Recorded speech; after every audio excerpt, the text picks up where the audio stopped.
T. Basically sum of AP है क्या? सम of AP से जाने पहले एपी समझ लेते हैं। एपी में क्या होता है? एपी इज बेसिकली कोई एक सेट ऑफ नंबर होते हैं, अगर उन सेट ऑफ नंबर के बीच का डिफरेंस सेम हो तो उसे हम एपी कहते हैं।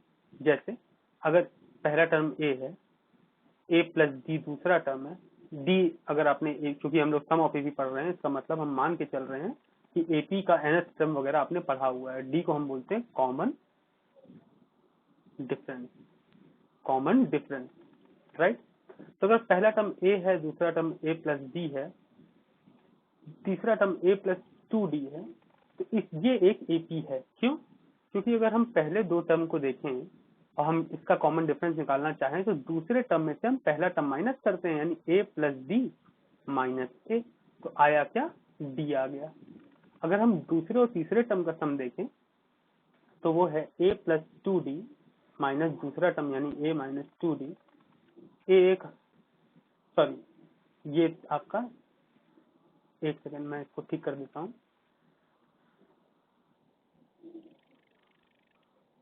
तीसरा टर्म माइनस दूसरा टर्म यानी ए प्लस 2d माइनस ए माइनस डी। तो ए खत्म हो गया, 2d में d गया तो d बचा, यानी इसका भी डिफरेंस d आया है। अगर दोनों डिफरेंस सेम आ रहे हैं that means this is an AP. अगर ये एपी है तो हम सम देखना शुरू करते हैं। तो इन सारे एपी के का सम क्या होता होगा? We will start with it now. I will clear this screen so that we can understand the sum। अब फिर से अगर मुझे सारे सम लिखने हैं तो मैं लिखूंगा Sn is equal to Sn यानी sum of AP with n term. पहला टर्म क्या होगा? A, दूसरा टर्म A प्लस डी, तीसरा टर्म A प्लस 2d,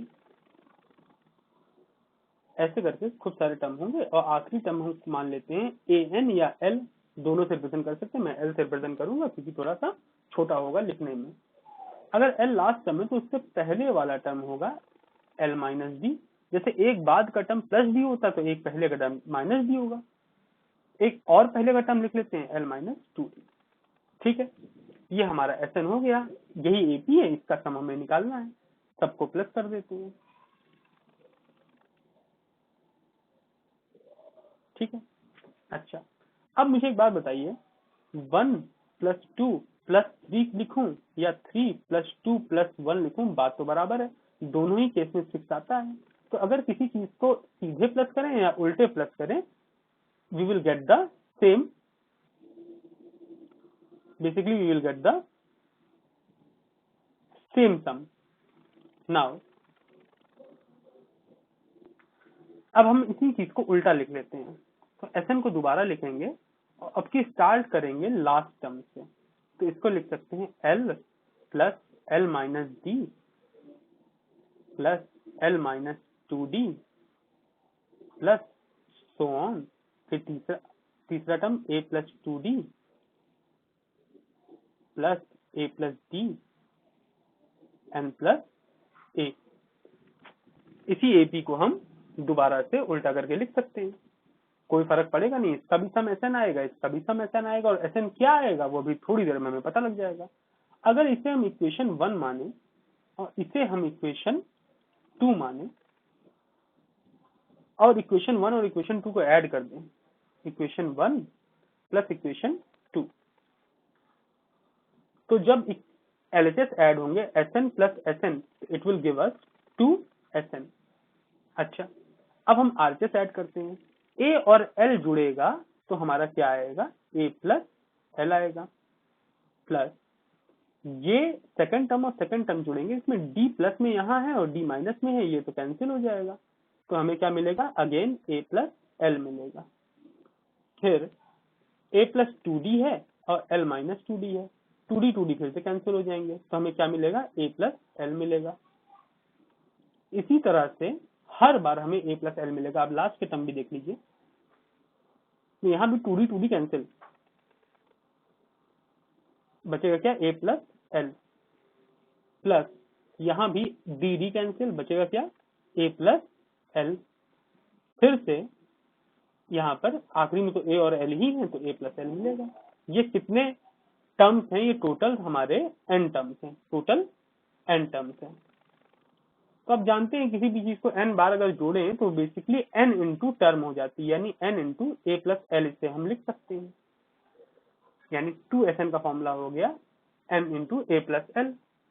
अब इससे अगर हम 2 को डिवाइड में ले जाएं तो ये हो जाएगा SN is equal to n by 2 a plus l. L है क्या? nth टर्म है, तो इसको हम और भी सिंप्लीफाई लिख सकते हैं अगर आप चाहें तो। वैसे ये फॉर्मूला अपने आप में सफिशिएंट है, लिख सकते हैं ए प्लस ए एन। या ए एन का फॉर्मूला क्या होता है? ए एन का फॉर्मूला होता है भैया ए प्लस ए एन का formula is a plus n minus 1 d. अब इसे थोड़ा सा और सिंप्लीफाई अगर कर दूं मैं तो it will become SN is equal to n by 2 2a plus n minus 1d। एक फॉर्मूला ये है और एक फॉर्मूला ऊपर है। ये दोनों ही फॉर्मूले अपनी अपनी जगह इंपॉर्टेंट हैं, अपनी अपनी जरूरत के हिसाब से। एक ये और एक फॉर्मूला ये है। ये दो फॉर्मूले हैं, इन दोनों फॉर्मूले का अपना अपना जगह अब जरूरत है। अगर आपका लास्ट टर्म दिया है तो आप इस फॉर्मूले को इस्तेमाल करेंगे, फॉर्मूला नंबर 1 को। अगर लास्ट टर्म नहीं दिया तो सेकंड फॉर्मूले को इस्तेमाल कर लेंगे। ठीक है, ये तो बात हो गई हमारे सम के फॉर्मूले के प्रूफ की। अब इनकी जरूरत कैसे पड़ती है और कुछ बातें हैं जो हमें दिमाग में रखनी चाहिए, वो हम आगे बता देते हैं। आप चाहें तो इसका स्क्रीनशॉट ले लें ताकि हम आगे बढ़े। मैं रब कर रहा हूं।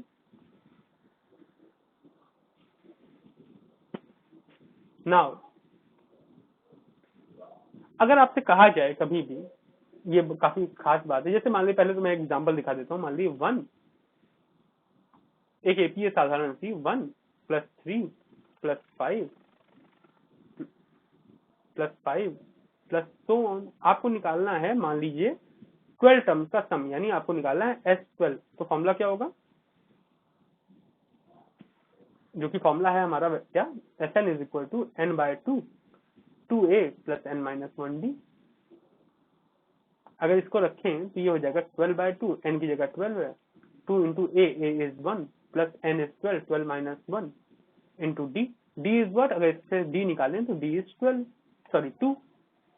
ये हो जाएगा हमारा 6 into 2 plus 11 into 2, that is 6 into 2 plus 22 which is 6 into 24.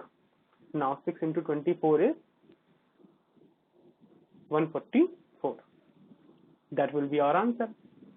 अब यहीं पर कुछ और दिया हो, जैसे इसकी जगह दिया हो, मैं रब कर दूं उसको। अब इसकी जगह अगर दिया होता 1 plus 3 plus 5 plus so on till 73। ठीक है, अगर ऐसा दिया होता तो इनका सम क्या होता? अब की बार फॉर्मूला दूसरा लगेगा, क्योंकि फर्स्ट टर्म है हमारे पास और लास्ट टर्म है हमारे पास, लेकिन n नहीं है। तो n निकालने के लिए बेसिकली हमें 73 की मदद से, ये an का काम कर रहा है ना, लास्ट टर्म है, यहाँ से हम n निकाल सकते हैं। ये टाइप ऑफ क्वेश्चन में बता रहा हूँ वो कैसे बनते हैं। a plus n minus 1d ये फॉर्मूला होता है nth टर्म का। तो an is 73, a is 1 plus n हमें मालूम नहीं है एंड d इज 2। तो 1 यहाँ माइनस हुआ 72, ये हमारा बचा 2n माइनस 2, 2 यहाँ प्लस हो जाएगा 74 इज इक्वल टू 2n। यहाँ से हमारा आ गया 37, n की वैल्यू आ गई 37। अब हम SN का फॉर्मूला लगा लेते हैं। फर्स्ट और लास्ट टर्म है हमारे पास। SN इज इक्वल टू, अब की फॉर्मूला लगेगा फर्स्ट एंड लास्ट टर्म वाला, a प्लस एल वाला। तो n की value 37 by 2 into a is 1 plus l is 73। तो it will give us 37 by 2 into 74, which is again 37. So 37 का square will be our answer. अब वो आप निकाल सकते हैं, वो आप निकाल लीजिएगा, that is not a big deal. अब इस स्क्रीन को रब करके एक और चीज मैं आपको बता देता हूँ जो कि बहुत इंपॉर्टेंट है सम के क्वेश्चन लगाने में। कभी कभी कहता है sum of three term of AP is something, let's say 210, ठीक है। तो सम ऑफ थ्री टर्म्स, तो थ्री टर्म्स आपको लेट करने पड़ेंगे।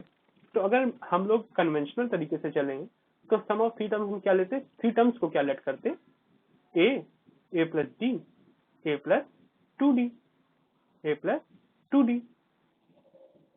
अब इसको अगर हम तीनों को जोड़े तो हमारे पास क्या आएगा, A plus A is 3a plus D plus two D is 3d।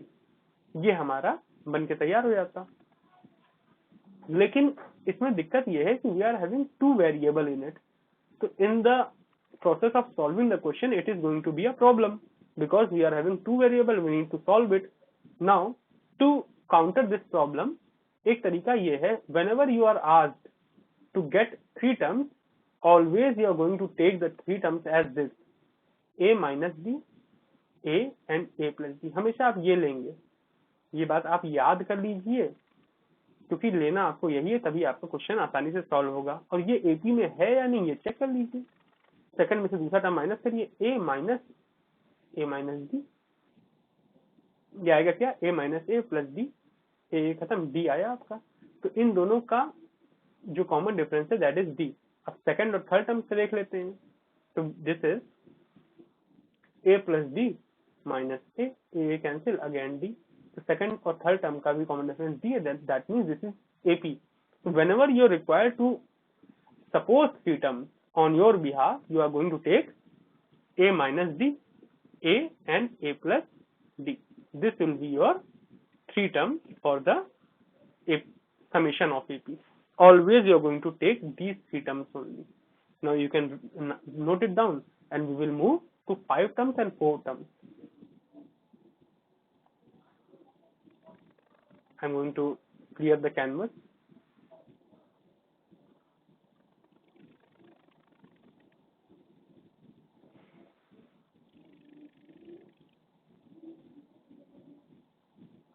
Now, अगर पांच टर्म की बात करता, अगर आपको 5 टर्म लेने होते तो क्या करते आप, तो आप चुपचाप से a minus two D, A minus D, A plus D and A plus two D, ये 5 टर्म हैं जिनको आपको लेट करना होगा whenever you are required with 5 terms of AP.